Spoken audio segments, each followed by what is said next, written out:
still gonna eat a chicken. Sure. I'm gonna go get some water for my throat. I shall return.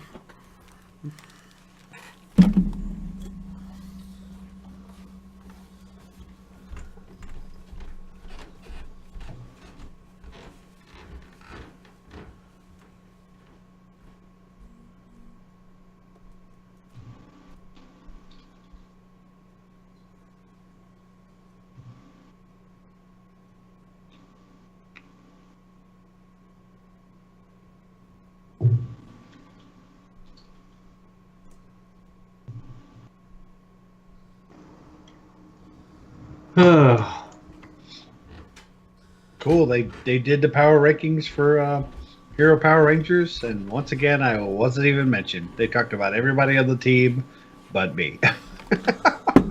Hey, I'm winless in my league.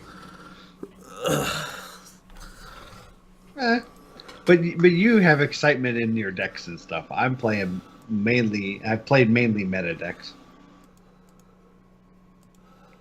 I'm waiting. In Rag League, we're pretty much out of it, so I might go off meta, since our wins aren't really going to matter much. I think everybody has just kind of like just shoved me to the side.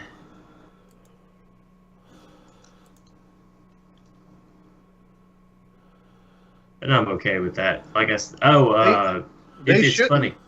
Because a win against you or a loss against you later on in the weeks might affect where they land on the bracket, so they shouldn't sleep on you. Oh no one in UHL is sleeping on me. In fact, Spivey is trying to convince me to do Cthulhu-Geddon.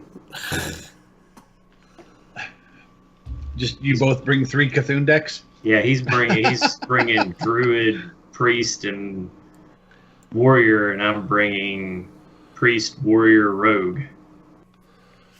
I think he would have an advantage, but I'm considering taking him up on it. I think it'd be fun to watch. Yeah. Oh, hey, there's See Me No More in chat already. Welcome, sir. Well, See Me No More is on the spot, Johnny. I tell you, See Me on the spot, Johnny. Yeah, Johnny on the spot. Johnny, I always heard his Johnny his last name first. So what? I love how everyone is all. You can say his last name first, right? Anyways, See Me has been helping me out as well, trying to get my affiliate. I kicked my stream off, and he is in there within seconds. I have enough followers and enough average viewers because I got hosted by Trixie and rated by Regis Kilbin. Oh, nice. And had as many as 75 in my channel. I end up averaging awesome. my last stream. I averaged 32 average viewers with 22 average chatter. 22 people chattering and different people chatting in my chat. So now all I got to do is get my 7 days and 8 hours, or is it 8 days, 7 hours? Oh yeah, 7 days, 8 hours, and then I've got it. So it's on me now. So if I continue to stream at least say 2 days a week and an hour a day, I'll have my affiliate by the end of this month, or at the end of this month. I don't know how it works. If they wait until after the full 30 days or what. Yeah. Oh, it doesn't say how long. It didn't say how long. It does. It says Versika it may just say it for the broadcaster, but it says Versika just subscribed for 8 months in a row. No, I was like 8 months. Wow. That's how long I traded in my Savit sub. How long can this go on? How long can this go on? I hit the sub button, but it didn't tell me. I had to wait. Like I subbed last week, and it just now gave me the option to share. I hit the sub. Mine.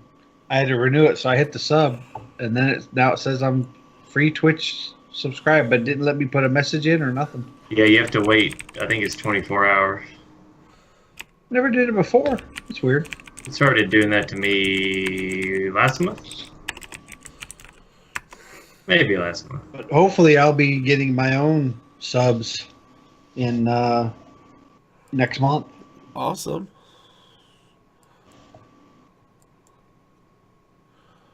That is cool.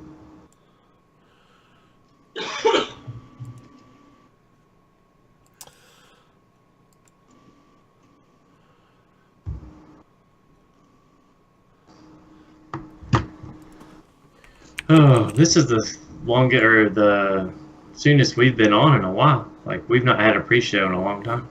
Yeah, no. We're kind of rusty. Of course, now we're up against. Let's see. The last time I looked at just my Twitch feed, Colento is streaming. Savitz is streaming. Disguised Toast is streaming.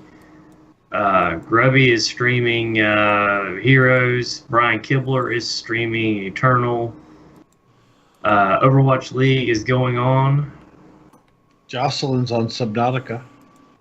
Jocelyn's on Subnautica. Ammunition is on Subnautica. Did it There's just come out of? currently ESL StarCraft 2. Did Subnautica just come out of early access or something? Came out on the 18th. Yep. Of Okay. January. Yep. Well, cool. Yeah, we're not streamers, and so our live. I mean, we know our live show is never going to be. We're never going to have a lot of people in the live stream, but live stream is fun. A lot of people that I talk to that listen to the show, mostly listen to the audio podcast. Most of them, they're like, well,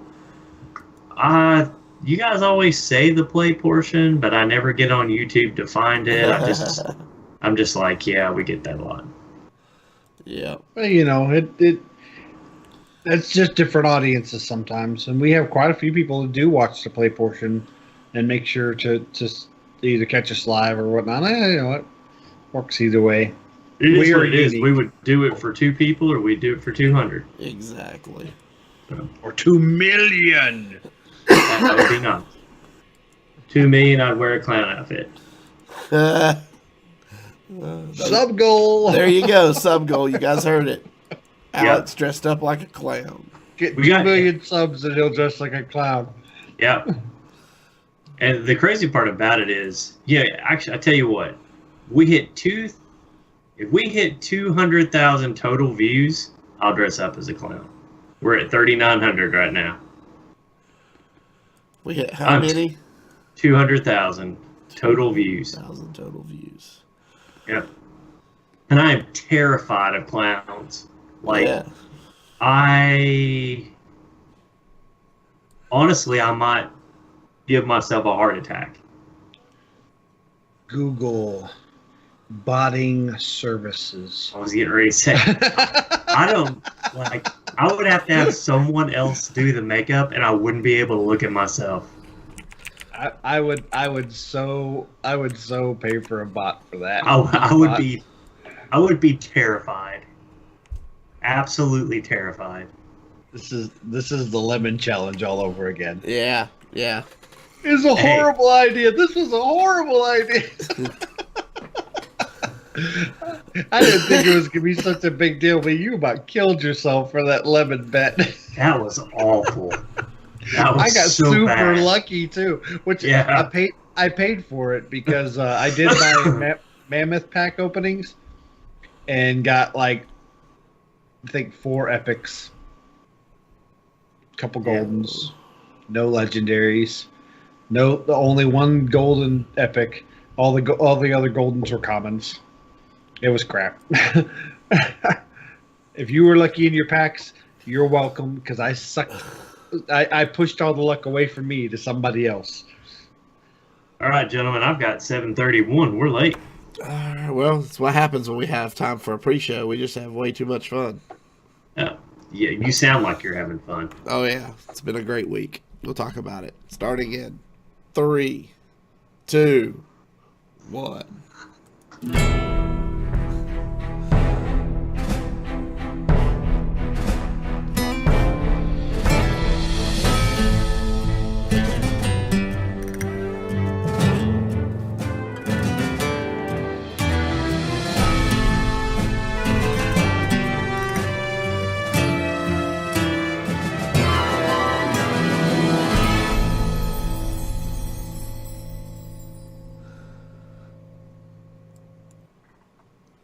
welcome to Hero Power. I am your host, Avantes, and as always, I am joined by my co-hosts, Zeroshio. I'm not ready. You started at 3 instead of 5. I needed those extra 2 seconds. And Versika. So, apparently I passed on the plague to you. Yes, apparently. I got sick Friday night. Was pretty much down for the count, most of Saturday night after we did our tournament all day Sunday and Monday. I went back to work on Tuesday and today, so I'm recovering slowly, but hopefully it'll be gone in the next couple of days. I hope so. If not, go to the doctor now. Yeah. Don't wait as long as I did. Yeah. As Kalari says, I'm not dead yet. Yeah. I think I'll take a walk now. I'm not dead. I need to see that movie again. It's been so long since I've seen Holy Grail. Funny story. We used to sit and eat Bigfoot Little Caesars pizza cross-legged in Avanti's living room with like thousands of Magic the Gathering cards, watching Holy Grail over and over and over again. Yep. Theory crafting magic decks, eating pizza, and watching Holy Grail. That was what? You just described 4 years of high school. This was pre-internet, right? Oh yeah. Okay, Yeah. Well, he had you- one computer. He had a computer that I used to get him to turn on for me so I could talk to girls on AOL, and it was on dial-up. Yeah. I got you. So this was before net decking. This was before net decking. Oh yeah. I was getting ready to say. So you actually had the theory craft? Well, no. You had the Scry and the Inquest, and that was your net decking. Scry magazine. Scry magazine. They only featured like one deck a month. Well, yeah. Yeah. You get a stack of like 6 or 7 Scries, throughout the last few months, and then you modify those decks to what you think the current meta was. Yeah, good times.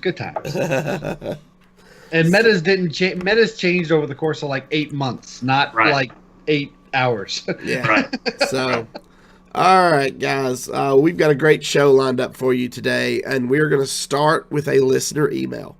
Now, I want to preface this with, guys, we tell you every week, we absolutely love hearing from you, regardless of what it is, or, we want to know. The only way we can make the show better is to hear from you.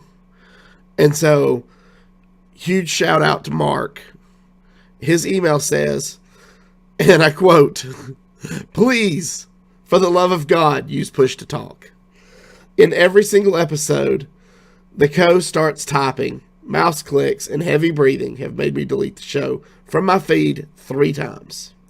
And now I'm close to doing so again." Mark, thank you very much for the constructive criticism. We greatly appreciate it. We will work to do better for you and everybody else that's listening. Versika, I think you had some things you wanted to say on this topic. Well, just we will read every email.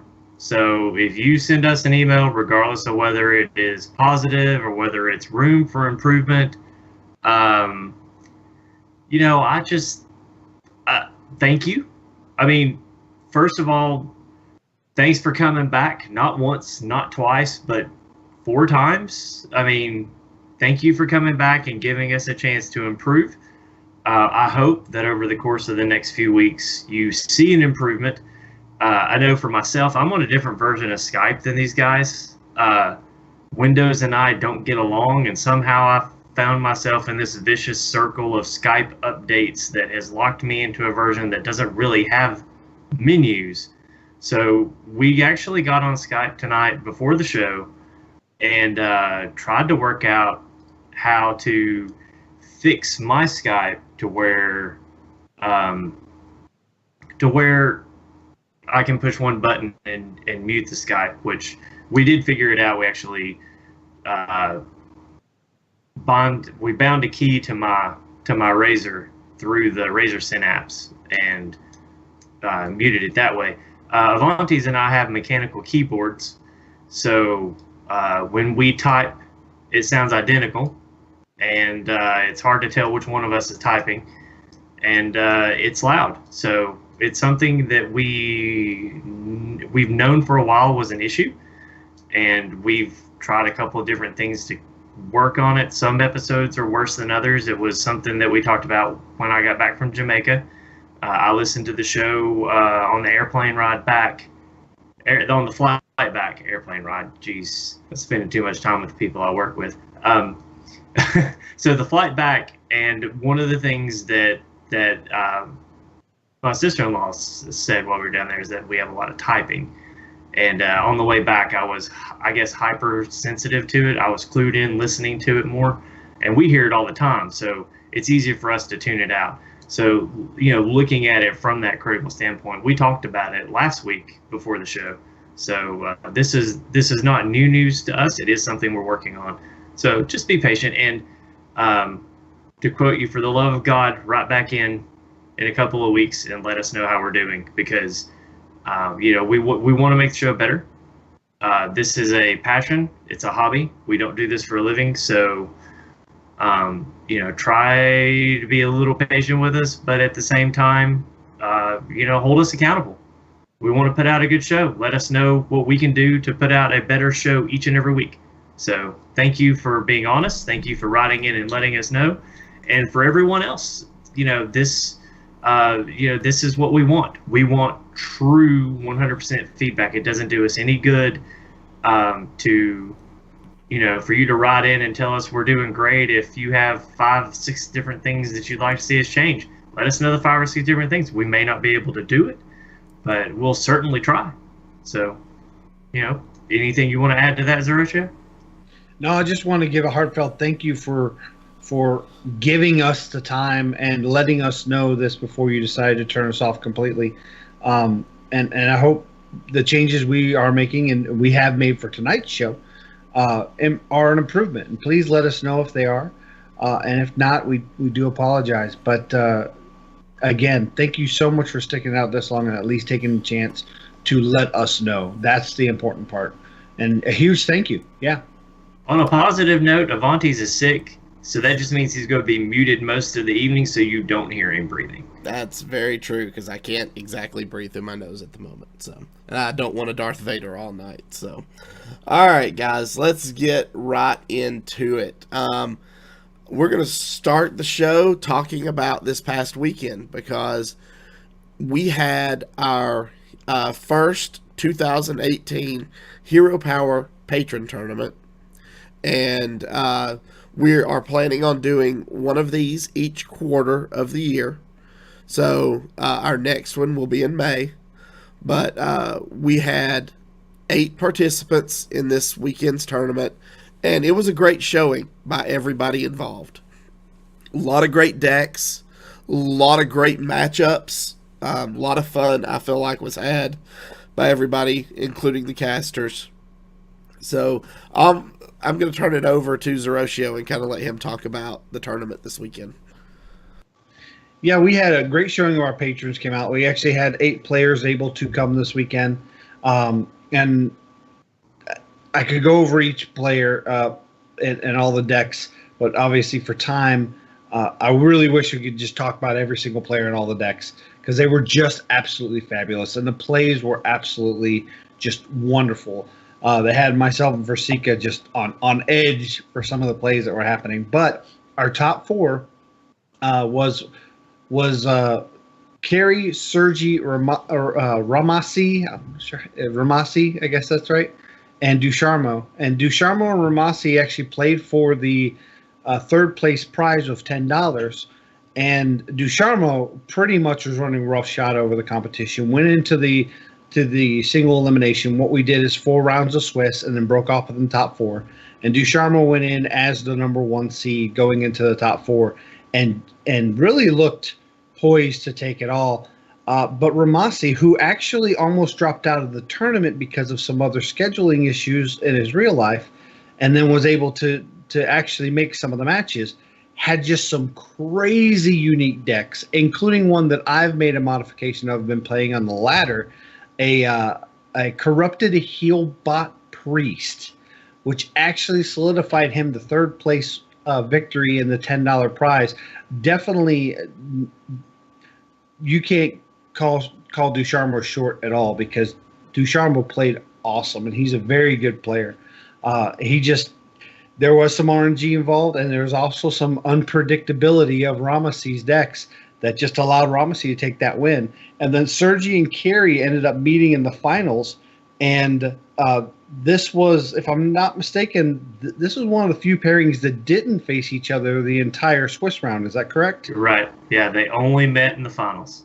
They only met in the finals, and this was a matchup that all through the Swiss rounds I was thinking, if these guys match up, this could be, just knowing the caliber of play. Sergi's one of the top players in our local area for Firesides, and Kerry has played, I believe it was one of the Geico Cups, and he's kind of broken into the pro scene a couple times. He was also on our Tavern v Tavern team last year. Yep, he was also on the Tavern v Tavern team, where we almost defeated the Fairfax team. Get you next year or this year. And Kerry ended up beating Sergi in there was a 5-game series, if I'm not mistaken, correct? No, not 5, but 3-game. I'm sorry. We were doing best of 3, so it went to all 3 games. He ended up defeating Sergi 2-1, if I'm not mistaken. Yes. Is that correct? Yeah, it was 2-1. Yeah, 2-1, and it was just some crazy, wonderful games. And Kerry actually had some really, really bad luck in the Swiss rounds and dropped kind of to the bottom and ended up sneaking in the 4th slot through tiebreakers. Now, this wasn't because Kerry didn't play well. He played really well, but he just got some bad draws and some bad RNG that allowed him that caused a couple of his losses. But he was able to battle back, get in on the tiebreaker, get in the top 4, win his match to go to the finals, and then beat Sergi in the finals to take the grand prize of $30, and then of course $20 going to Sergi. And again, if you want to be part of any of these tournaments for our patrons, if you go to patreon.com/Hero Power, you can be part of this too. $5 guarantees you a slot in, and you can win some money back. This is cash money that'll be sent to your PayPal for competing and doing well in the tournaments. Was there anything that stood out for you, Versika? Well, Sergi just said that he bodied him 2-0. I think the game we were thinking of that went to 3 was when Kerry played Ducharme. Oh, okay, yeah. Semifinal match. That's right. But yeah, no, it was interesting. And yeah, if you've been following me through the UHL matches, I've had some pretty rough luck on my draws, and one of the decks that Sergi was playing in this tournament was a variation, or I'm probably playing a variation of the deck that he was playing in the tournament. And every game that I saw, I don't think I saw Alaneth once out of any of the games that at least I watched or spectated in. And that is a feeling that is very close to home, because when I came up against Rod Johnston in week 2, I could not draw Alaneth to save my life, and Alaneth is kind of, or Leroy. I don't know if Sergi's deck had Leroy in it, but it's like either one of those would have won me 2 games that I lost with that mage. So it's kind of like Alaneth likes to hide in the bottom. So I was definitely feeling bad for him there, but once again, it's like you said, Kerry was playing really well. He was playing that Control Mage, and he just couldn't seem to get the right thing at the right time. Like, all the tools were there. It's just like couldn't seem to pick up the right one when he needed it, or it didn't go off the way that he needed it to go off. And it's part of Hearthstone now, and it's something that we've all kind of gotten used to. I went back and looked at some of the videos from the first tournament that we did, and kind of just kind of watched through as I was working on some things in my office, and there's a greater RNG element in almost every Hearthstone game now than there was just a year ago, and I think it's a more refined, a little more sophisticated RNG now, it's not as like blatantly noticeable. So I don't think we pay as much attention to it. But it was very prevalent in the games that we aired, as far as on the that you and I cast. Now I'm not sure. I can't speak for the other matches that were going on while we were casting, but from the matches that we cast, it seems like it just seems like now it's more than ever. It's in what you draw and when you draw it, and part of me likes that. It reminds me of the Magic meta, Magic the Gathering meta, right after Darkness, and sort of at the start of Ice Age, before the card pool just blew up and got huge. Damn, so you're old. Shush. But it seems like that's kind of where it went. Whereas before, when I first got into Magic, and we were in the Arabian Nights meta, then it was a little more. The RNG was there, but it was like a little more in your face, and like every deck had 5 outs, and you could play to whichever one you wanted, and that was it was all in how you drew it. But this is more, you've got 1 out, maybe 2. You might have a backup, but it's all about getting to that 1 out, unless your opponent plays themselves into a corner where you can take an out that you didn't intend. But I guess for me, I like that very narrow and almost surgical way out. Like, this is my out, I have to get there. So the strategy is, how do I get to where I need to go? And it's almost like navigating a maze. And I like that. Sometimes it's more fun to navigate a maze than a chessboard. So. Well, remember last year, our first tournament, we had the Acolyte of Pain into Cobalt Courier into Sacrificial Pact into onto Jiraxis for the win. So that's saying a lot when we go from that to Sergi mentions it in chat. One of Carrie's large losses was because he lost to Dusharmo with his Druid, because his Geist was the very last card in his deck. And to that's the just a point tough beat. Yeah, to the point that you and I didn't think he had it in his deck. Yeah, we didn't think he was. Actually, I think that was even his second game with that deck. Yeah, we hadn't seen it before, and it was down to, I think, like his. It was his last. The last 8 cards in his deck when he lost the first time. Six. And then the second game, it was the very last card in his deck. So I mean, out of 60 cards, for it to be in the bottom 6, that's pretty rough. But I mean, in the end, it's one of those things. I feel like he's going to remember. He was down. He just squeaked in to the single elimination and fought his way back. He definitely had the toughest road. Looking back at the win percentage of his opponents, all of his opponents did well in the tournament. It was a good, solid win that he can be really proud of. So. And if one of his 2-0 wins would have been a 2-1 win, he wouldn't have made it into the top 4. So that's how close the tiebreakers were. Yeah. And that just goes to tell you, nothing against any of the other competitors. We had some great competitors. This was one of my favorite and most fun to cast tournaments out of all of ours we've done. We just had some top-notch plays. But Kerry, you could see that he's been in this position before, and he's played at this level before or higher, and he didn't let it get him down, and he battled back and became the champion. So he could have very easily tilted. Yep. And I don't think anyone would have thought less of him for it. I mean, the luck that he had there and the way things fell, it would have been really easy to lose your composure. So kudos on not. Speaking of tilted, has anyone else seen somebody tilted because they played patches and he didn't have charge? No, not yet. I haven't seen patches since the nerf, and it's been so nice.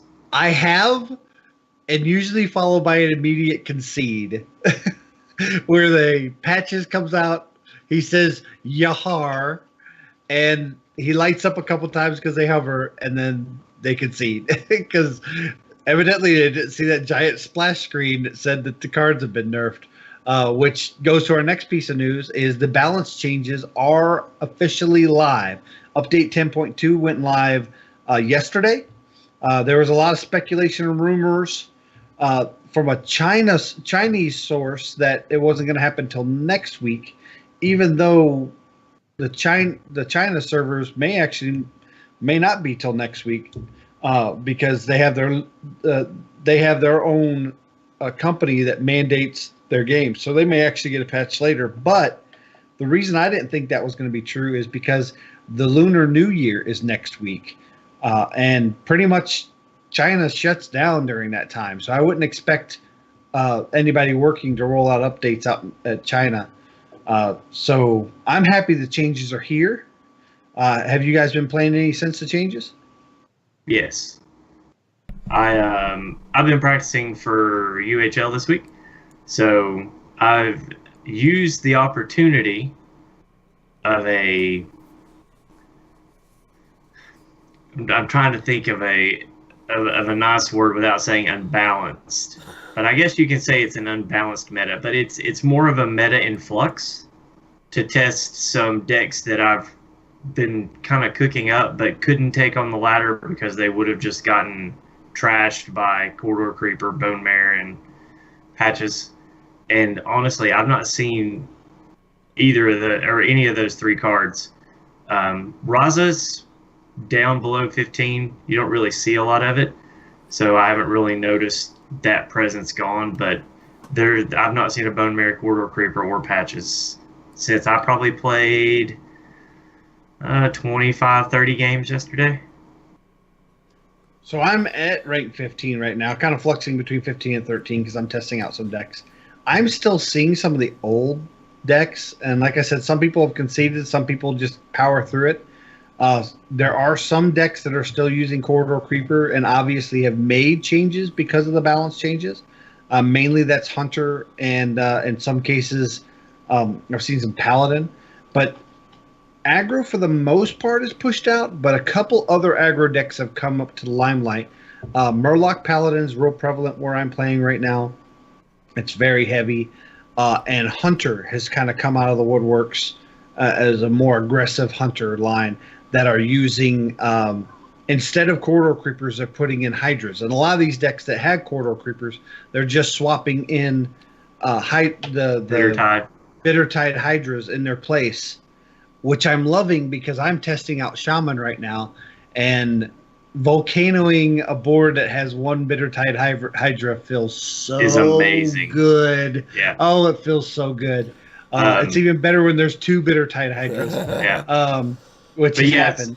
Where I'm playing right now, I played almost exclusively Zoolock and Murloc Paladin yesterday, so it's still a lot of aggro. I think I played a couple of Control Warlocks, but for the most part, it's pretty much been all aggro. There was some little smattering of Hunter here and there, and they were all face Hunter as well. So it's definitely, I don't feel like aggro has been pushed out because of the change, but I think it is a little more disorganized.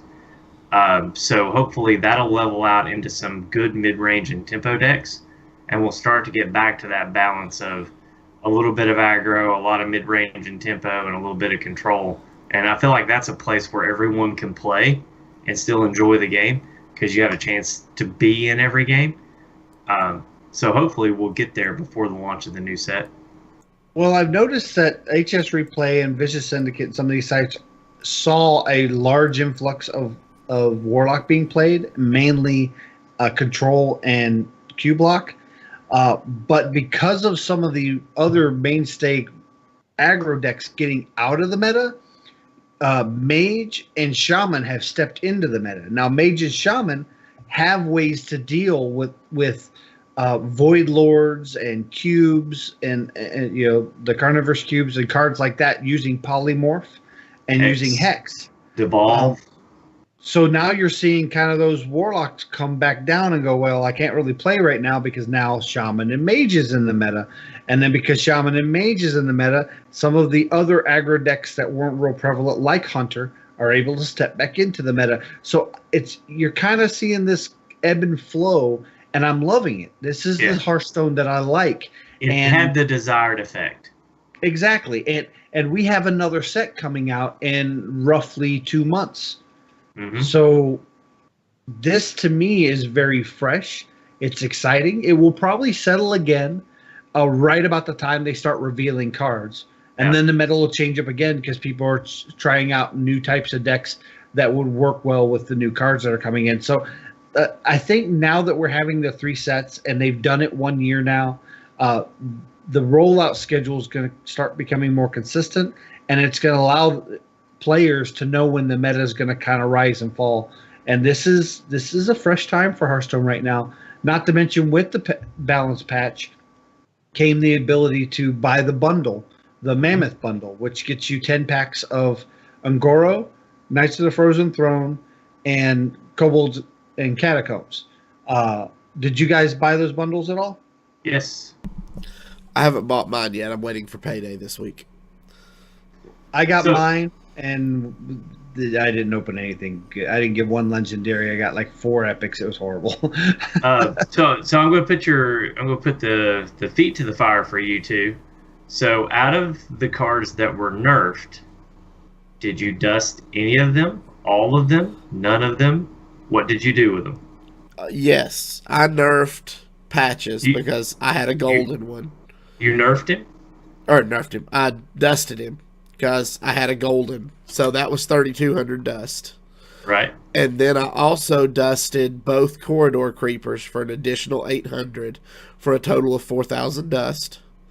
Okay. And I immediately turned around and crafted a card I've been wanting and have never been able to pull. And that was Yahaar. Nice. 2 Nice. months before he goes out of the meta. Well, not for you because you're a wild player. I am a wild player, Yeah. yes, so Yeah. I will be playing him quite a bit. Yeah. I dusted all of them except for Bone Mare. I even dusted Raza, and I considered not doing it, but I thought it's leaving the meta soon.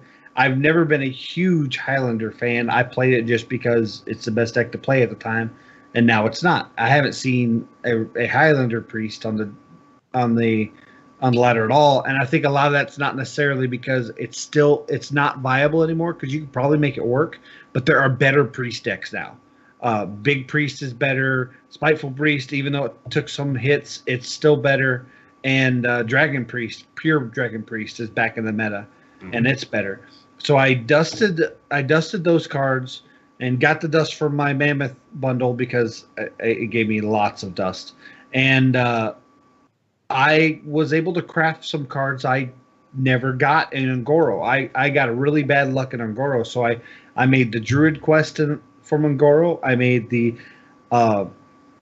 Hunter quest from Ungoro, and then I also made the Twig of the World tree from Kobolds and Catacombs, leaving only Temperance as the only legendary I don't have from KNC.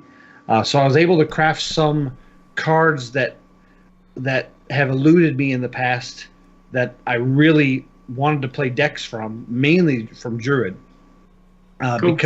Because those sets are still going to be in standard for another year, and our team in the Sylvanas League has a wonderful deck builder in Mad at Arms, and a lot of times I can't make his decks because I'm missing a lot of the Ungoro cards. So I just crafted the ones that I was missing, and now I'm really excited for more Sylvanas League. Nice. I almost didn't dust Raza. I immediately dusted Patches. I immediately dusted the 2 corridor creepers, and then I had 2 golden bone mares and 1 normal bone mare. And the golden bone mares were worth 400 dust, so I immediately dusted both of those and got the 800 dust from that, combined with 800 from my corridor creepers, and then the dust from Nice. Patches. I was missing 3 legendaries. I went ahead and crafted Lunessa and Dragoncaller Alana, leaving 1 legendary left out of Kobolds and Catacombs that I don't have. That was the Rune Spear. It was the first legendary that I got because it was the weapon that I received upon logging in, and I dusted it then. So I made the decision late last night, right before I got off, that I probably wouldn't play Highlander Priest in Wild. So I went ahead and dusted Raza, crafted my Rune Spear, and that rounded out my legendaries for Kobolds and Catacombs.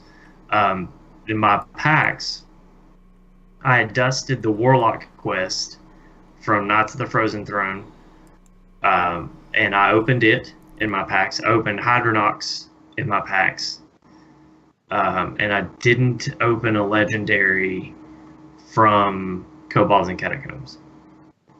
Yeah, See Me No More mentions in chat that Danny Donuts, who's a prolific wild player, he's on he's on a podcast as well, was playing Reno Raza in wild. Now Raza is still very good in wild. There's ways to adapt to it. There's also inspire mechanics and other things that work with your hero power from the grand tournament, and it's probably good in wild. I don't play enough wild to justify keeping it, but there is merit to keeping it just for wild play. Oh, let me tell you, that's the deck I have been playing in wild.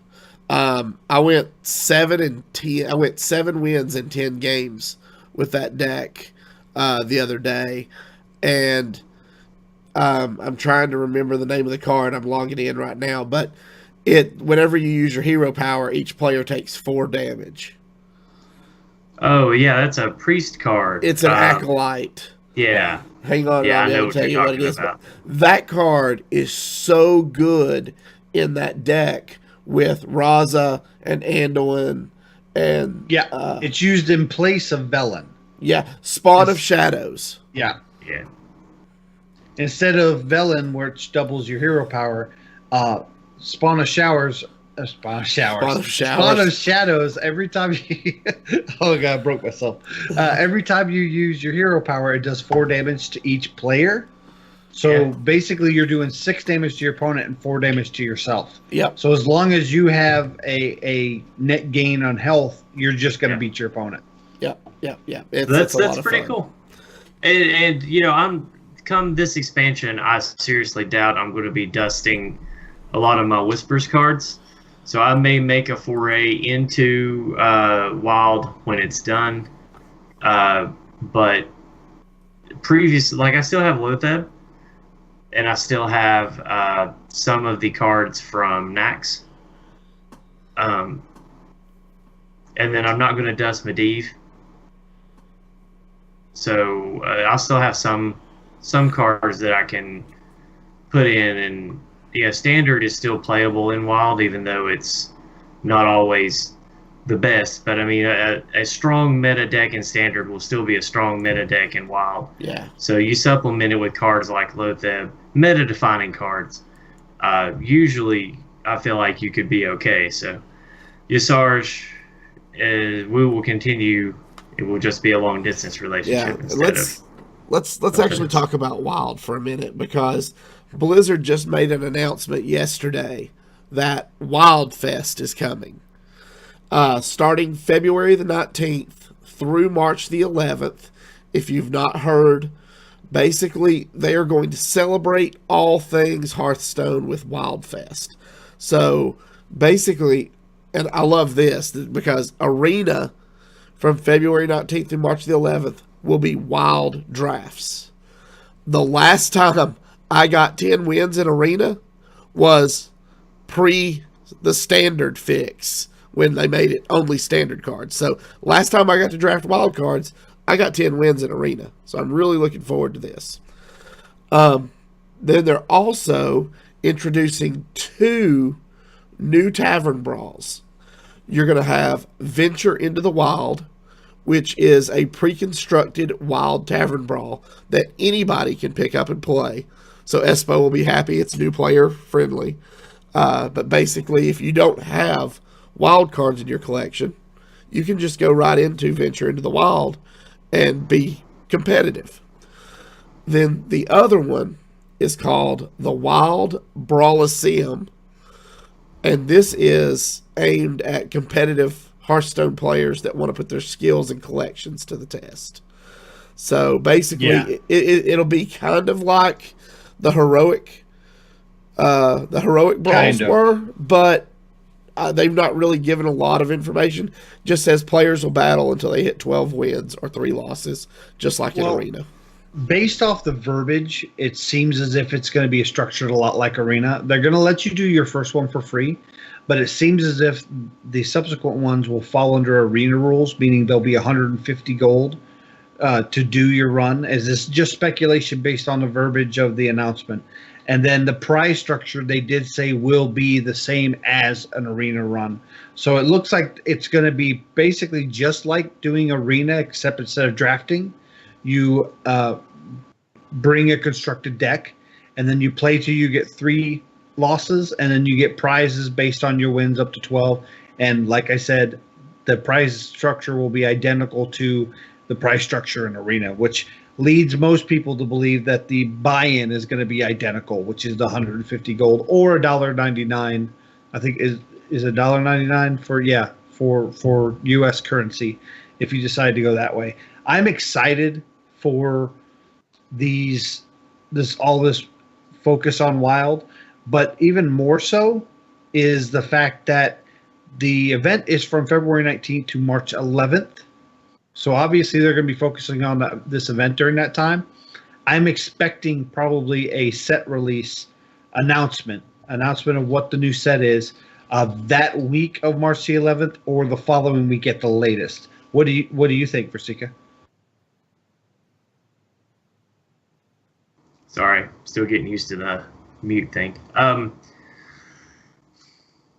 don't know.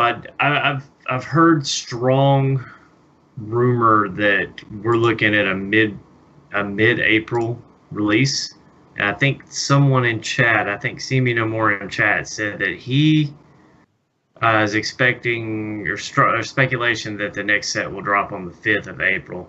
I had heard a couple of weeks later. I've heard the 1st of April as well. April 1st is Easter, so I think they'll probably steer clear of that week. That would be a Friday launch. They typically don't launch sets on Friday because that would require them to come in on the weekend and fix things that are broken. I would say it's probably going to be somewhere in that next week. So typically they give us, 3 weeks, 4 weeks? Is it 3 or 4 leading up to the set? Usually about 4 or 5 weeks they tell us about the set. Then they start a trickle out usually a week after. That's like a whole dead week where we hear nothing. So then they start trickling cards out. So and probably first week of March. Yeah, week of March. This event they'll announce the title. April 12th. This event ends March the 11th. So if this event ends March the 11th, maybe March the 12th, we hear what the new set is, with new cards being revealed that following Monday, which would be the 17th. So Avantes is saying the 12th of April, and I think I agree with that. I think it's probably either going to be the 12th or the 19th, and I expect it will be the 12th. Yeah, I too am going to jump on the bandwagon and say 12th. I like to be different, but in this case, I don't think it's going to be the 5th for the same reasons you speculated. I think it will be the 12th.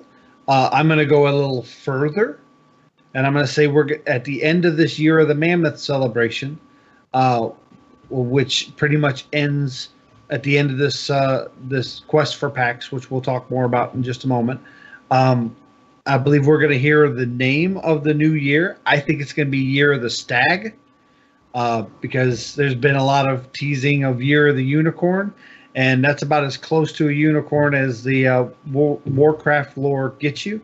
So we'll have Year of the Stag, and I really think we are going to see a Pandaria-themed expansion. Not necessarily Pandaria specifically, but that Oriental themed theme. Yeah, that will pre-Legion, just before pre-Legion, that pre-Legion theme kind of world. I don't think we'll see a new class mechanic like we did with Death Knights. I don't think we'll see Monk at the first set, maybe during the summer set, but I think it'll lead into that. I think you're going to have a lot of, you're probably going to have more like spell based mechanics. And I'd like to see something like a neutral spell system that generates either neutral cards that generate spells or some kind of neutral spell system. That'd be kind of neat. I was saying Asian, not Legion.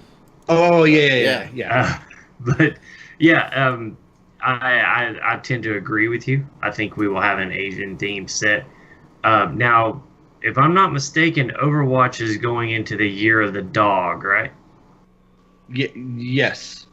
So I'm gonna say year of the wolf. Interesting. Okay.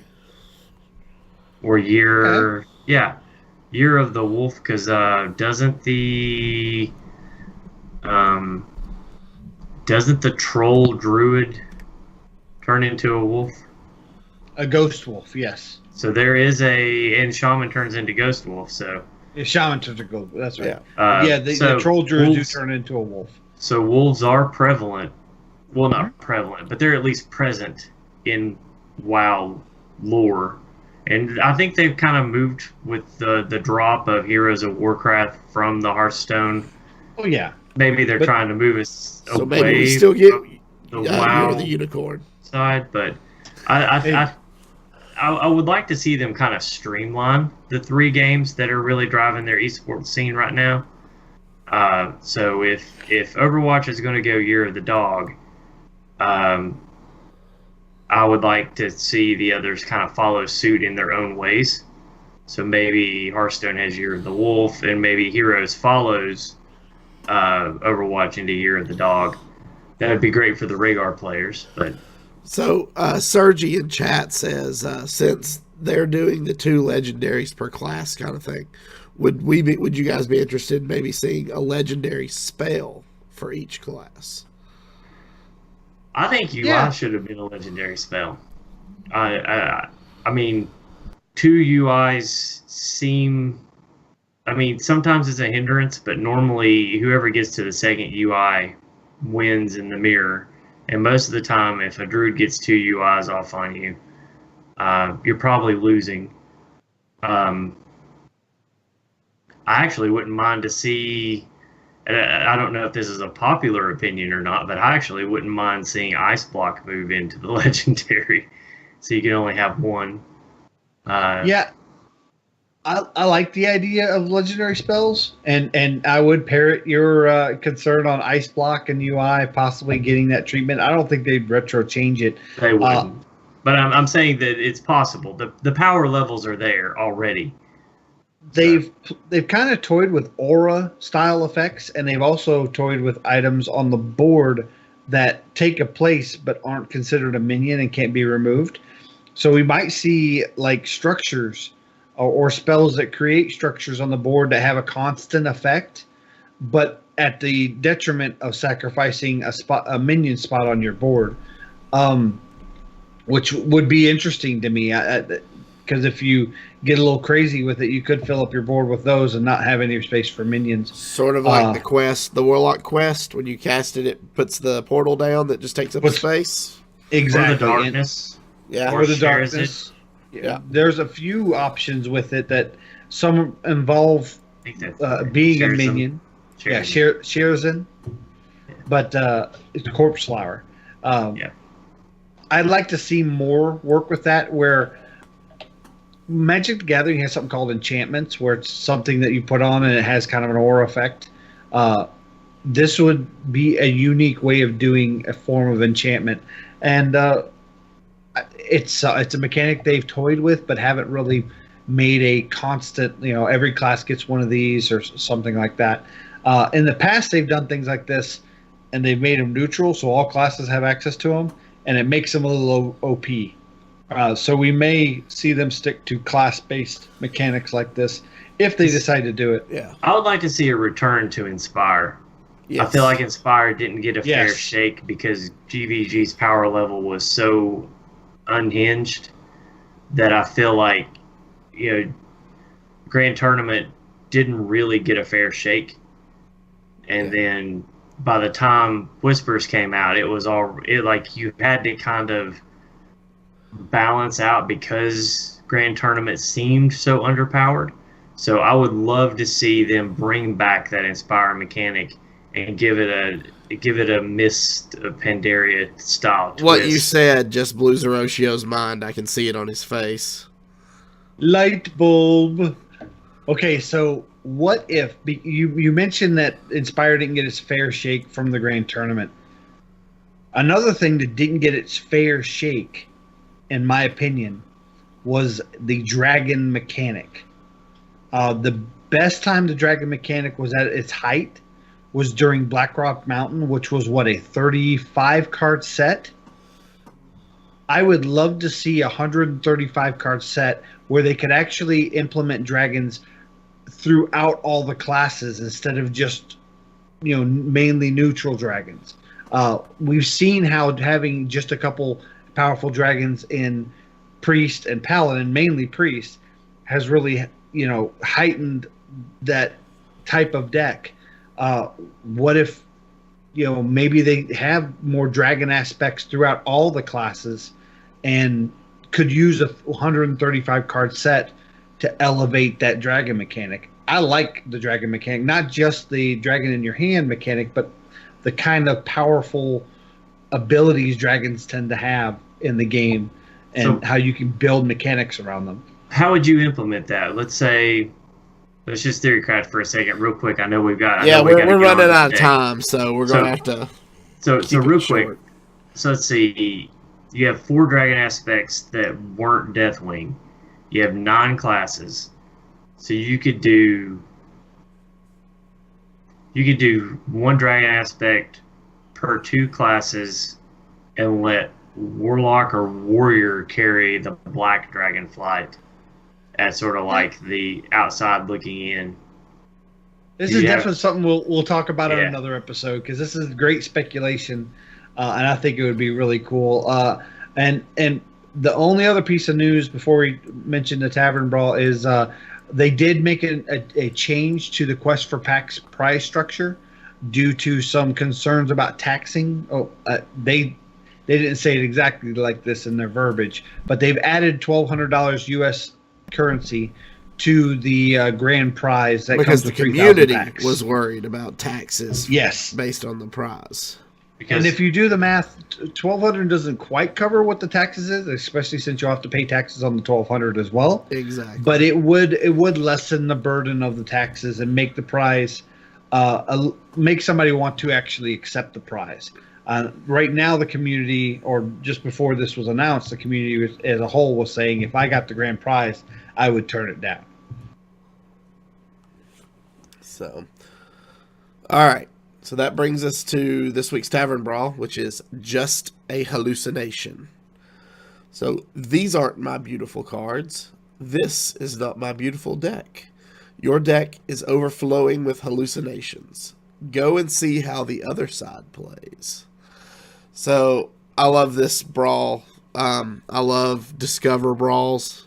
The decks you build can pretty much go any way you want them to.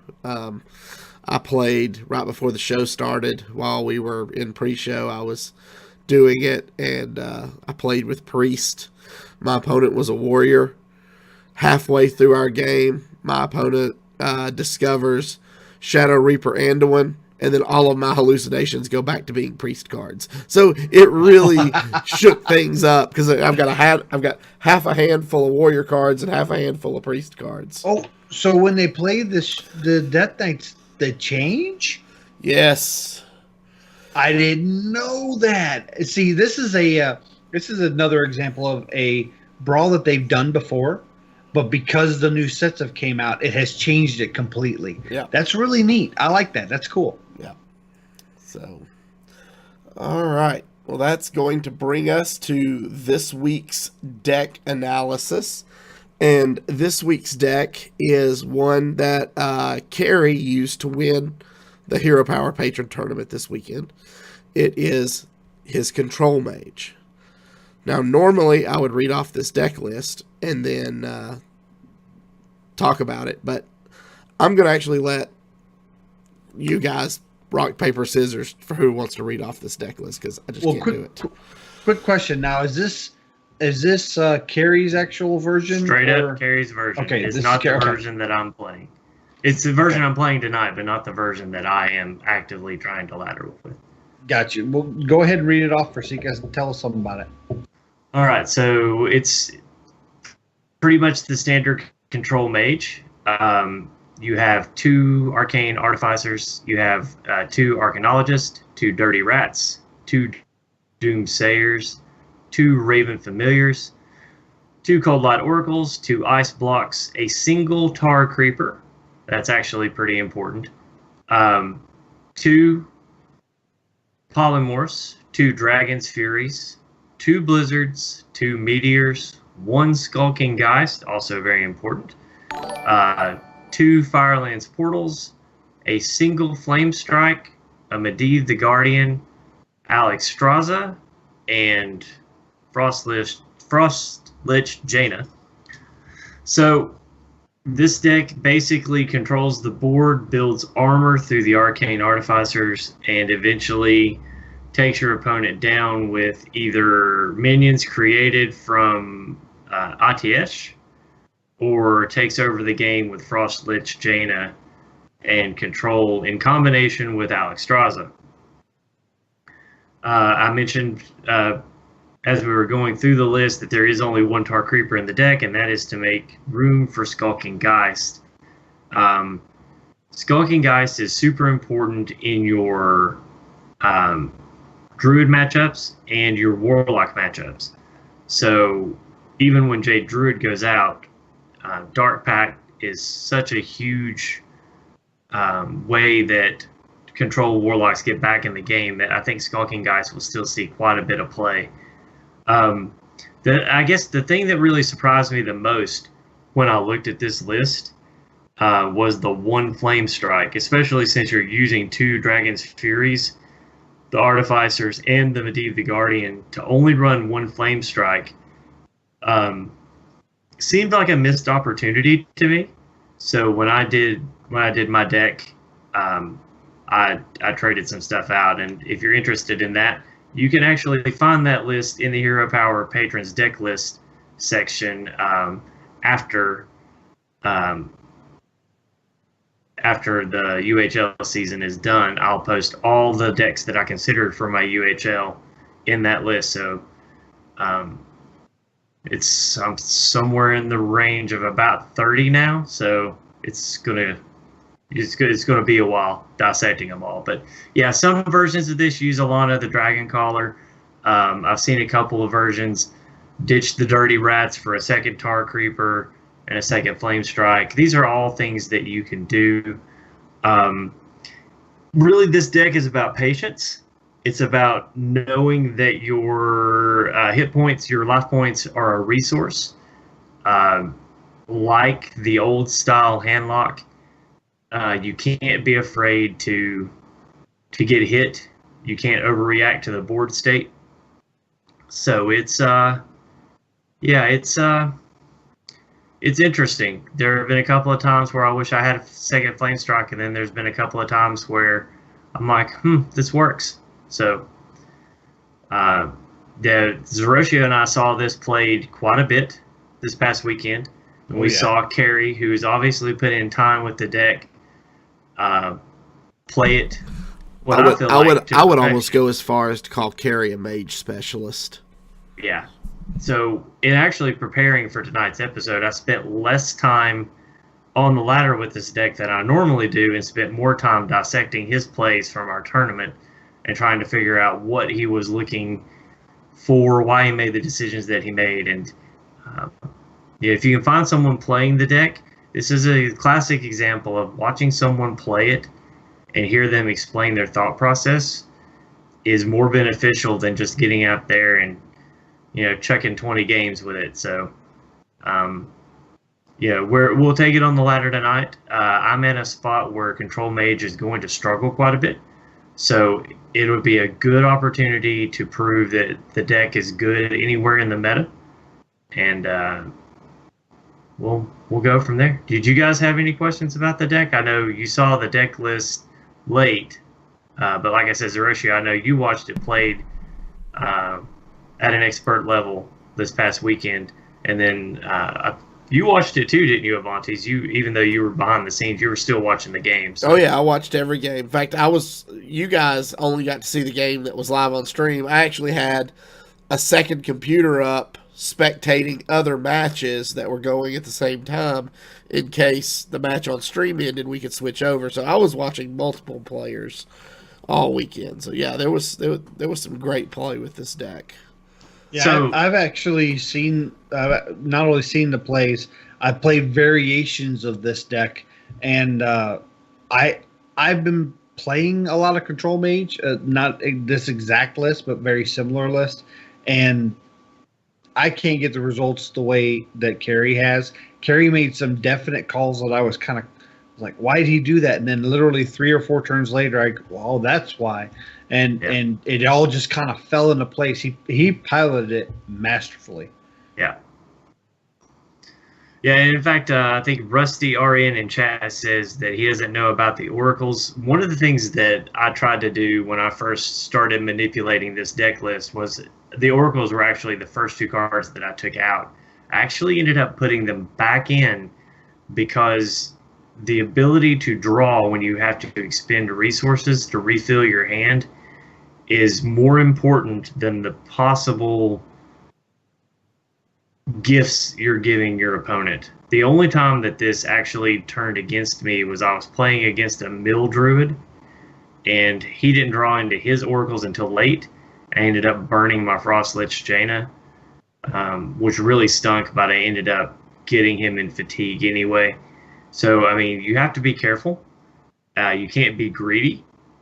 And you have to be patient even when it seems like you should push. And I think that's the hardest part of this deck is figuring out or fighting down the urge to push, and that I call it the panic reflex. You gotta wait on the deck to develop, and sometimes that's hard. So Another part with the oracles are that in a lot of your conquest formats, you will get matched against other control style decks, and a lot of times, especially against like druids and priests, their hand size will get upwards of 8+ cards, especially if you could time an oracle right after an ultimate infestation. And most of the time with ultimate infestation, they put themselves right at 9 cards. Sometimes they're willing to do it to put themselves at 10 cards, knowing they're going to burn 1 card. But then you throw down the oracle and they burn 3 cards instead. So there is some swing possibility with it. Obviously, you have to manage your hand size, so you're not also going to burn yourself. So there's a lot of expert play. If you're not accustomed to kind of the high level of control decks, but you want to try this out, you might want to take the oracles out and maybe put in arcane intellects or some other way to draw cards. I wouldn't do an arcane intellect because of the spell Dragon's size. Fury. Yeah, Yeah. because of Dragon's Fury. But you could do Acolyte of Pain. Yeah, So Acolyte that you of could Pain would paint be your own fine. acolyte. That'll give you probably 3 even cards total. You could put Loot Hoarders in here, or even Blood Mage Thalnos as an option for drawing. But so if you're not used to that kind of flow of managing hand size as well as managing your opponent's hand size, you might want to cut the oracles for some other draw. But if you are accustomed to that style of play, the oracles can be very game defining. Yeah. All right, guys. Let's take it for a spin. Yeah, absolutely. So if you are joining us on Twitch or YouTube, please stay tuned for the live play portion of our show. If you are listening to us via our audio podcast, we'd like to thank you for joining us. Remember, you can follow us on Twitter at HeroPower_cast. You can find all of our past episodes on YouTube at youtube.com/ECMMOGamers or on our website at HeroPowerHS.com. If you enjoy the show, you'd like to support and help improve it, you can do that by joining our Patreon at patreon.com/HeroPower. And we'll see you all again next week. And don't forget to tell a friend to use their hero power. All right. Ad-libbing. You like that? Or tell a friend to flip the coin. Flip the coin. That's right. Shout out to Trixie. Flip the coin. Don't forget to flip your coin. All right. So let me know, Versika, when you have a worthy opponent. As it says, I've got one. We'll see. Ah, It's a warrior. I'm fighting the spectate boss. Wait, a warrior? There are warriors in this meta? I mean, I Yeah, know it's been 3 days, but Believe Funny it or thing. not, I have been playing post patches nerf pirate warriors. No joke. Oh no, we're in Boblandia. No. Okay, so in looking at this, I don't feel like Blizzard is worth keeping. I don't have the coin, so I don't know about Dragon's Fury, but if it is an aggro warrior, turn 5 Dragon's Fury may just be enough to save me. I like keeping the Dragon's Fury here. Yeah. I don't think the Artificer needs to stay. We can pitch it and the Blizzard, I think. Now, one thing to note, especially for our show, and go ahead and do your mulligan. They have made changes to patch 10.2 that your first and second turn are now shorter. And it does come into play. yes, you're fine. They've not officially said, but just from testing, it seems like the first and second turn only last about 45 seconds. If you look in the patch notes at the very bottom, it does mention it. Yeah, it does. How long it lasts? Not No, exactly that- how long. That's what they I was have saying. shortened it. Yeah, They're- it's through okay. testing, they've estimated it's about 45 seconds instead of the full Instead of 75. a 90s. Okay. Yeah. So let's see. This is Animated Berserker. You play a minion, you deal 1 damage to it. That's interesting. So I've got a handful of mass board wipe spells and a Skulking Geist that's probably going to end up netting me a Whirlwind on turn 6. So I'm thinking Dirty Rat here is probably okay.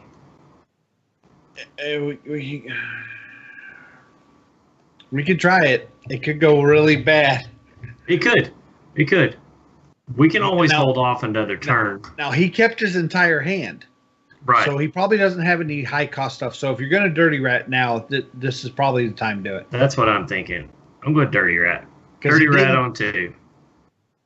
I doubt he'd keep of an expensive card. Yeah.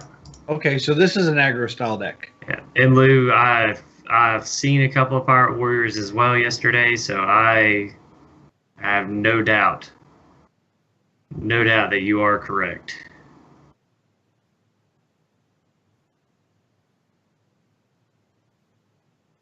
Yes, Pirate Warrior, bah humbug.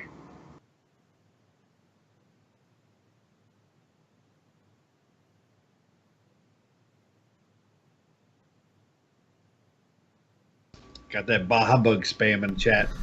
Heck yeah. So that's interesting that he decided to enrage, allowing you to ping that minion, or you can ping the 2/1 now. I wouldn't even kill the animated berserker. He's going to allow you to ping his minions off.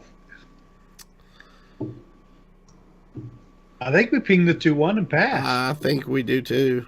Yeah, I agree. I mean, he just gave that to you. He got no value from that minion.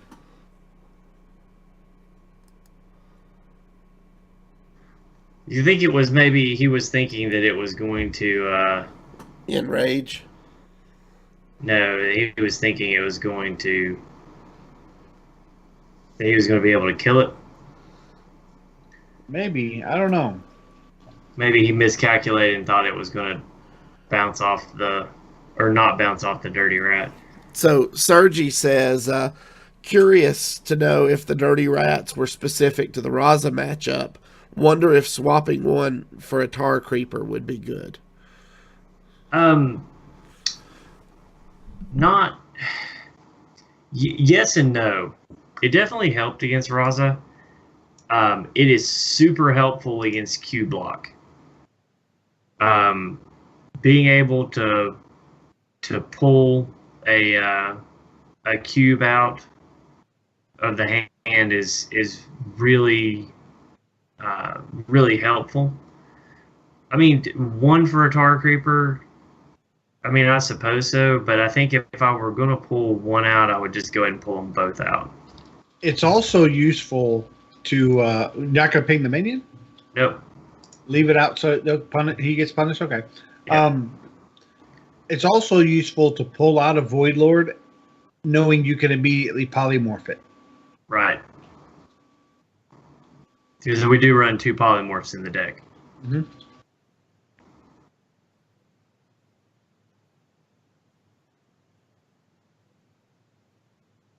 Yeah, that card is actually hurting him. Yeah.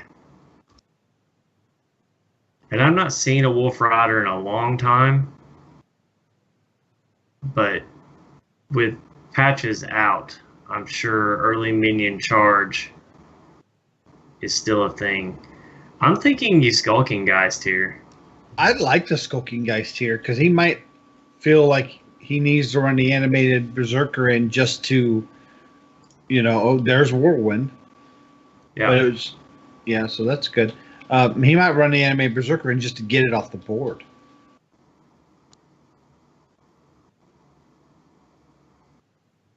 He did. This keeps him. It makes it harder for him to activate Grom now that he has wasted one of his inner rages. And doesn't have the Whirlwind now. Right. Of course, I'm sure he's playing Scourge Lord, but. Well, this looks like it may just be There's a the inner second. rage style deck. That's Ooh, the second inner rage. And there's And the a Cold Cruel Master. Taskmaster. Oh, yeah, a Cruel Taskmaster.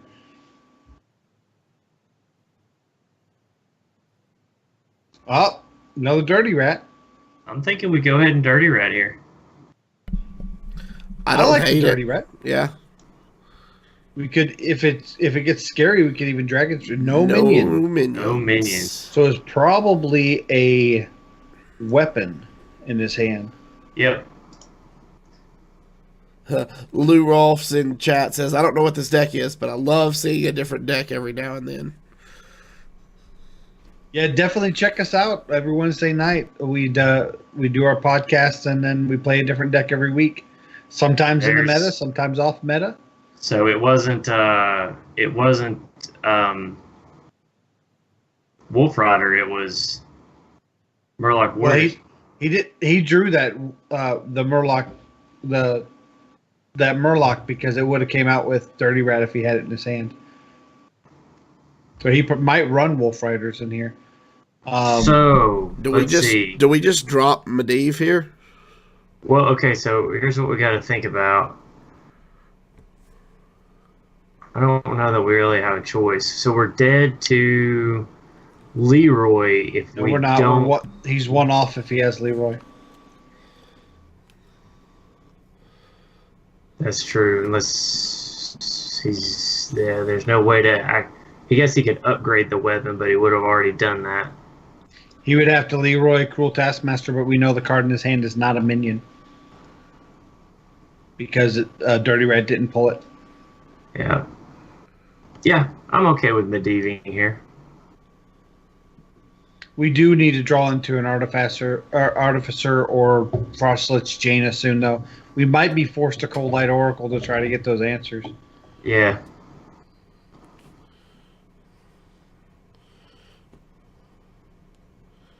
Even if we Cold Light Oracle, we could only Dragon's Fury with the Artificer out, and he would die. But we can. That's 1 off, 3 off. 3 off. A Blizzard is going to be needed. We just defensive Alexstrasza, right? Yes. We just defensive Alexstrasza. Oh, do we now? Yes. Even with Frostlet's Jaina? I don't know. That puts us at 8. Right. Which, if he has another weapon, which could be that card in his hand. He's already used 2 Arcanines, right? One Arcanine. I think. He's used 2 Arcanites. I think the best play is the defensive Alex. But we clear off the 2/2, right? Yeah. Defensive Alex, clear off the 2/2. Okay. And then we Jaina next turn. Yeah. Yeah, we might have to That's double the bump safe into play. that. That's the safe play.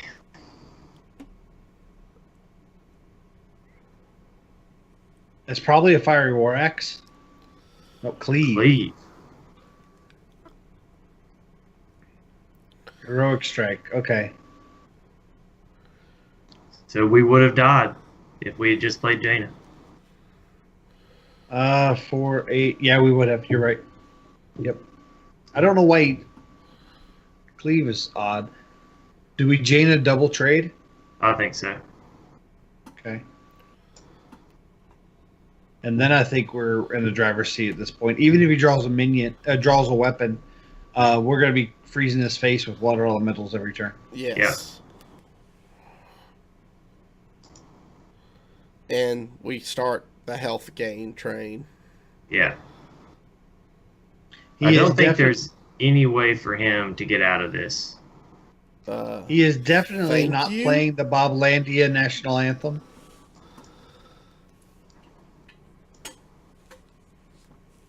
Yeah, that just gives us another. Yeah. Wow. Now start gaining some life. Yeah, flames. Why not Flame Strike? That won't pull anything, but that's threatening. He'll never have enough on the board to get more value out of Flame Strike than what I just got. Yeah. Lou Rolfs in chat says, GG, boys. Yeah. Yeah. It's pretty much done now. Is this a basic deck?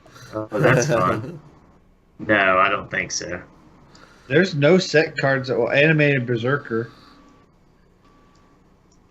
Dry Whisk Armor. But all the rest are basic and classic so far from what I've seen. Well, the Paladin deck I'm running right now only has one Kobolds and Catacombs card in it, and it's Valinor. You know, that's a pretty good roll off of the 3 mana of the Toothy Chest. That's not terrible. Yep.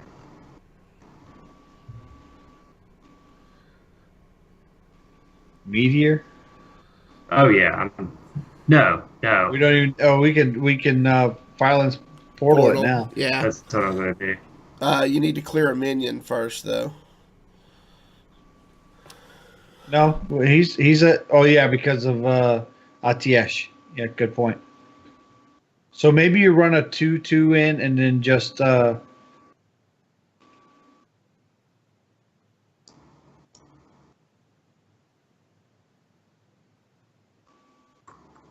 I'm just kind of playing.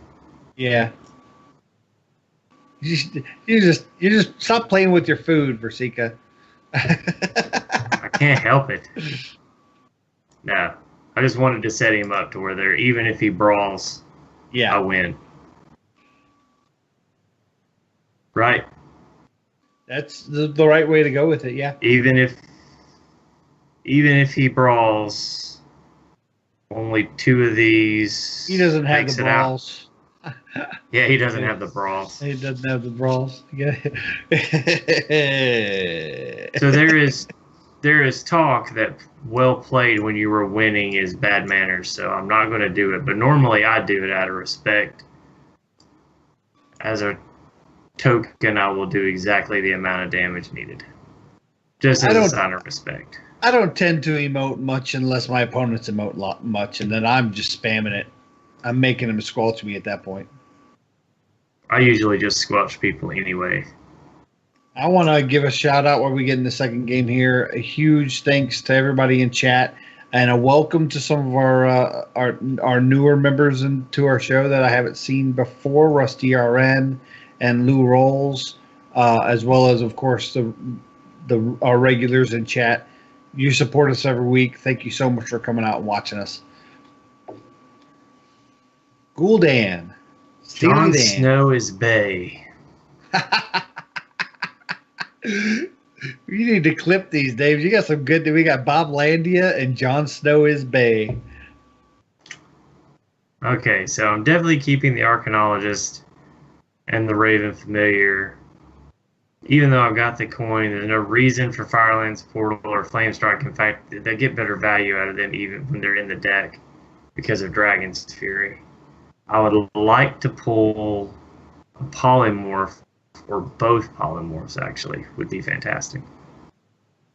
Get them the out of the deck. The Arcanologist is good for thinning the 3-cost spells out of your deck. And there's a Polymorph and a There nice we go. So after turn 1, I will only have. You're not going to coin it, are you? I was thinking about it. It challenges the board, but he's going to hurt his own face. He's giving us healing on the board. I think we passed. I don't think we need to coin it. I've got two costs. I have a turn 3 play. I don't necessarily hate the idea of coining out the archaeologist, but Yeah, It go still ahead. challenges the board. It does. I like that it challenges the board. I think giving him the opportunity for trade Mortal Coil is a weakness on it. Plus, we're going to heal that damage back anyways over 2 turns. So See, now the least amount. Now that I drew that Polymorph, the least amount my Dragon's Fury can do is 5. yep, that's So- pulling the other Dragon's Fury, Right. which means the Raven Familiar, the lowest cost spell to grab is 5. And It's what's 5. the high? You might get Twisting Nether, Yeah. but And all the it's rest I think are Spellstone. 4. Hellfire. Well, yeah. Hellfire's Pact. 4, Spellstone's 4, Dark Pact is 1. The only thing you want to dodge is the Twisting Nether, and you did that. That's good. Yeah. And thinning that deck so that I get value out of Dragon's Fury is going to be key in this matchup. Oh, and I got That's Jaina the other play. key in this matchup is Frostless Jaina. I definitely think the Ice Block's the right pull here. Get it out now. They Yeah. usually don't run Secret Tech. There's not room for it in Warlock right now. Right. So now, if we pull Dirty Rat, we want to keep it. We want to keep Dirty Rat until turn 6 so that we can Yes. Dirty Rat Polymorph in the same turn. Exactly. We're drawing some of the high end now, which isn't great. But he hasn't put anything else on the board. Feels there's bad not- to Hellfire a Raven Familiar. There's not a lot of reason to Dirty Rat until you see the Skull of Minari if he runs it. Yeah. This deck probably doesn't because they're probably not running Doom Guards if they're running Mountain Giants. Yeah. So no Doom Guards. Mountain Giant is the play. Would love to see a Meteor, but we don't have one. I don't like using Polymorph on it. I don't either, but we could run the Raven Familiar in and use the Dragon's Fury on it. It would guarantee. Well, you could low roll on the other Dragon's Fury. You could, but then we just ping it next turn and we only take 8. That's true. If we leave it, we almost have to polymorph it. I'd rather I have save it- the polymorph for cubes or Void Lords. Yeah, let's do that. Let's Dragon's Fury, because I'd hate to see Cube come down on it. And that's what we did. Oh, the only That's the all big right, pun- though. The big Like I punish said, here. we can ping it. Well, the big punish here is if he Cube Dark Packs it. Yeah. Oh, Skullbane. Okay. So no punish. And I say we Ping Dirty Rat? ping. Oh, not Dirty Rat. Doomsayer? Yeah. He could probably deal with it, but it's going to absorb a lot of damage. What we could do is we could Dirty Rat and then make a decision whether we want to Polymorph or Doomsayer ping or Dirty Rat Polymorph. Well, we can't polymorph and ping and Dirty Rat. No, I'm just saying we could Doomsayer Polymorph or Dirty Rat Polymorph or Doomsayer Dirty Rat ping. I think we have to ping no matter what. Okay. We'll lead with Dirty Rat. We can polymorph whatever comes off that, so that's good. Right. Let's Doomsayer ping. He is likely not going to do anything because he wants his Lackey to pull the Void Lord, which Yep. means he's not even going to run it into the Dirty Rat. Dirty Rat. He'll just let Scalebane die to get the Void Lord. Yep, that's a good play. I like that.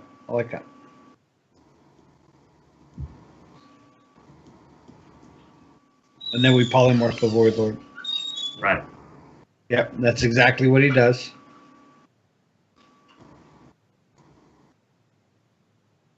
Oh, he got Despicable Dreadlord. Didn't get it. But we can And just fire. We can just I was fire gonna and say- control that.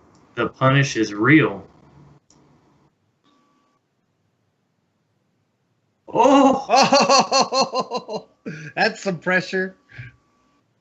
So we know one of the lesser amethyst spellstones was in his deck.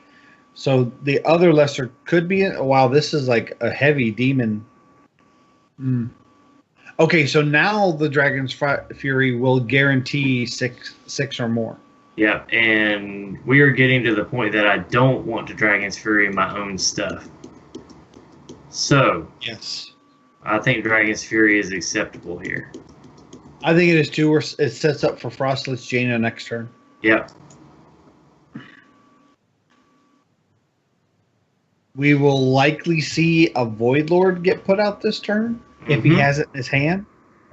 Then we can Frostlich Jaina and then polymorph it next turn for another water elemental. Right.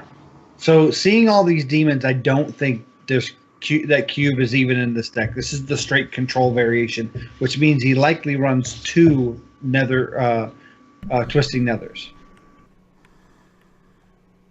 The next turn, polymorph, ping. Yep. Yep. He'll need to deal with this water elemental. Which I would imagine if he's got Siphon Soul, this is where he uses it. Siphon Soul is good here. Siphon Soul also takes 6 mana. Yes. I would imagine he'll Dark Pact this Void Lord. If he has Yeah. a spell, that's weird. Amethyst Spellstone. Siphon Soul. That was weird. Why would he Defile? There's no reason for it. Misclick maybe? I was just saying it's Misclick? possible he grabbed the wrong card. I've done it. So Alright, so this is definitely Polymorph Ping, right? Yeah, I think so. yeah. I think it's pretty straightforward. Do we follow it up with the Raven Familiar? I think so. I don't Sure. not like that play. You don't You like don't that? like it? No, I said I don't not like that play. That's fine. Well, so here's the thing: is we want to thin the spells out because we're going to need Artificer value soon. Yes. And now we don't need the spells in there because we use both Dragon's Furies. Right. But we'll probably get Twisting Nether on our opponents. Oh no, he doesn't have the other Spellstone yet, so he only has the one. He at best has one, and at best it does 5 damage because he's only damaged himself one. Well, the Abyssal Enforcer, so it could be 7. See, I would like to see the Dark Pact on the Beetle here, so that I get value out of Alexstrasza next turn. That's not what I wanted to see. Well, Meteor would be fantastic right now. Meteor would be great. But I got Blizzard. Blizzard's not terrible. So if we Flame Strike, run the Elemental in, and ping, we'll get another we elemental. get another Elemental. Yep. So I like it. Artificer, Flame Strike, ping. That's a Right. 7, 8. Yes. Doing math.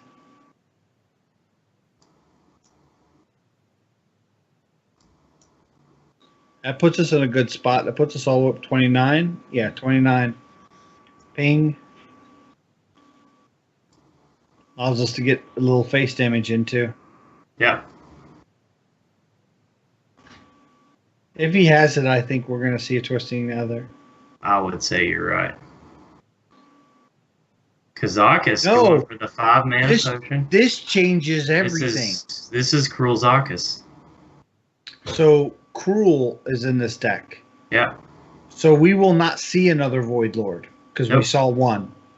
And he won't bring it back. No, and he won't bring it back. So we're free to use the other polymorph if we need to. There's no more mountain giants. No, yep, one mountain giant, so it's gone. Despicable Dreadlord's on the stack, but it's gone. Abyssal Enforcer's on the stack, but it's gone. They will come back with Cruel, right? Yeah, no, Cruel doesn't bring it back. Cruel puts them from your hand into play. Okay, that's right. So what are we? Dread Infernal, Arcane Giant.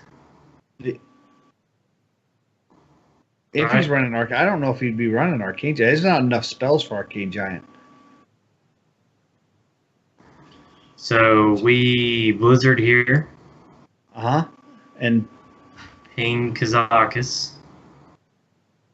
Ping Kazakus and then trade in with the Water Elemental? Or let's do this. We ping this. That way we get to go face. And have something to ping next turn. Yeah. And he's already used a file. He's only running one ofs. Right. So Hellfire's it. Hellfire is not going to be enough. Right. He's used Abyssal Enforcer already. So it's got to be Twisting Nether. Nether. Yeah. He needs Nether. Now he's probably trying to save it for a higher value, but he almost has to do it now. He really has to get rid of that Artificer, or we're going to keep gaining armor.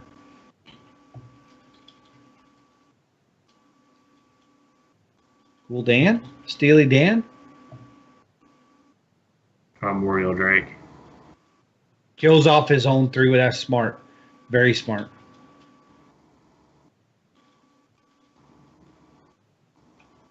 Do we polymorph that? I think we almost have to. I don't know if we have to, but this allows us to get 6 more damage to face and another Water Elemental. Right. That puts him at 7.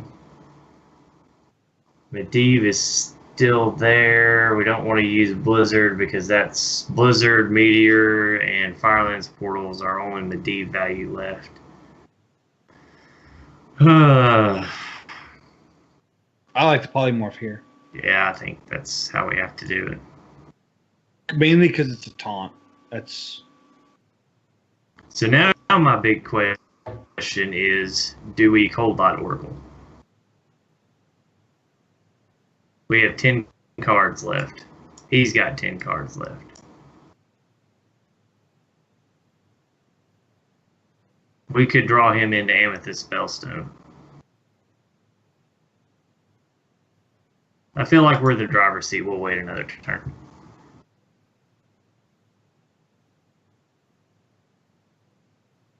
Six damage to all minions. Well, that did what he needed to do.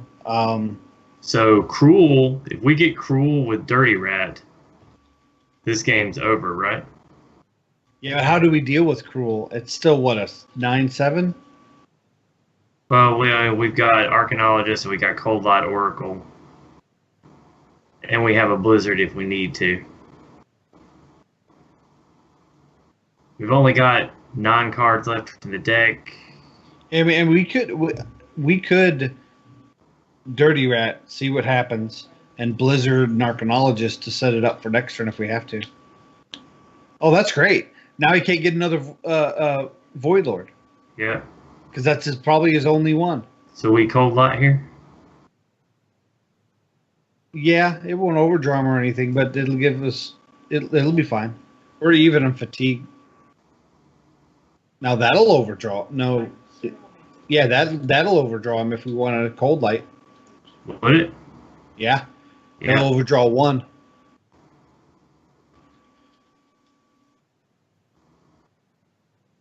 Yeah, it'd soften up one of ours. Either way, actually.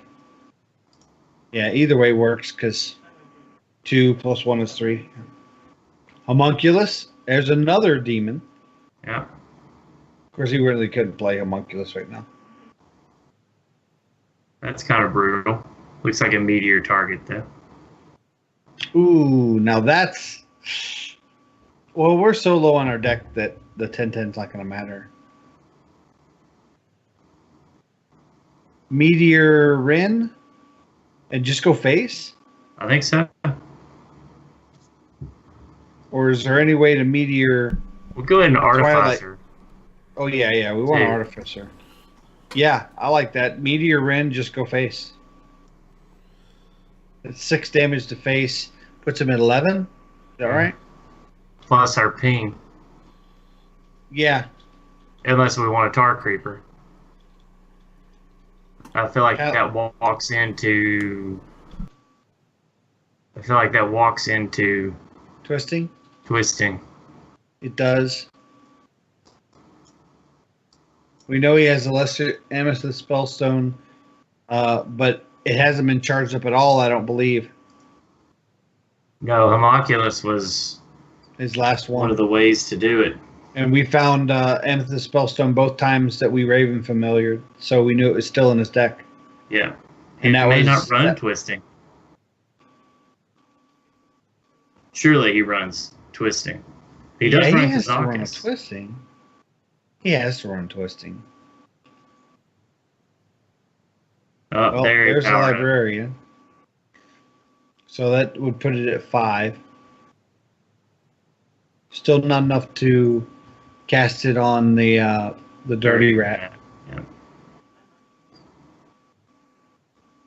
Unless he wastes it here. Is he I think going he's to? going to. Yep, he did. Yeah. He wasted it. Oh, God. Blizzard Yeah. face. Blizzard is going to Wait, be wait, brutal. wait. Do we ping something first? Ping something to give us a water Yeah. elemental. Yeah. Wait, do we? What was? Yeah, we definitely do it now. We Yeah, I apply was seeing pressure if we- here. I think we might have screwed up. 5. No, we were. Well, I thought we might have had lethal, but we didn't. No, we were. Oh, you're off. talking We were off about with by 2. Firelands Portal? Yeah, I just didn't realize the Firelands portal. We would have been off by 2, Yeah. and he wasn't drawing in fatigue yet. So, well, Dan, he has the Steely Dan now, right? He doesn't But have none of choice. his demons have taunt. Nope. Polymorphing the Void Lord took him out of this game. Yeah, I think so. And he can't do the seals because it seals his own death. There's a dark pack on his own minion. And a There's twisting. the Nether.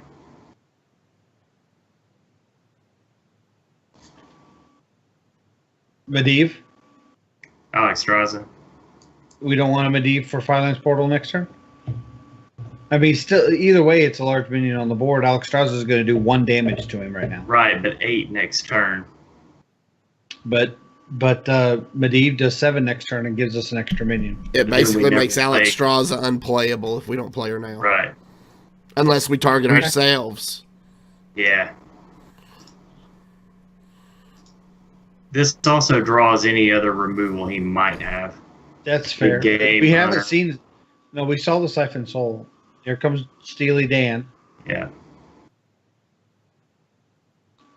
We still have Ice Block, so we. Oh, that is so sad. I feel bad.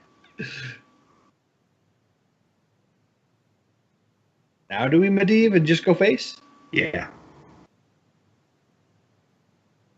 Ping or Arcanologist? We're going to ping. Okay. We're going to do it there, though.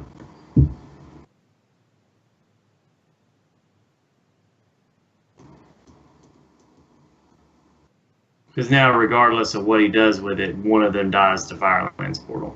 As you already say, he probably will run one of them into Alexstrasza and eat it. Eat it, yeah. Just eat it.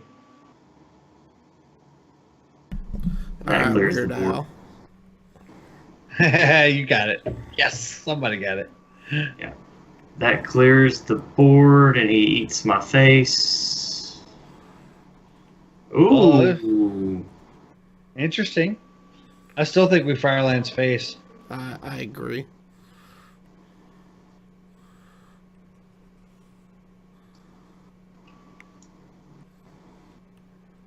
And go And ahead I and would- drop Tar I- Creeper. Oh.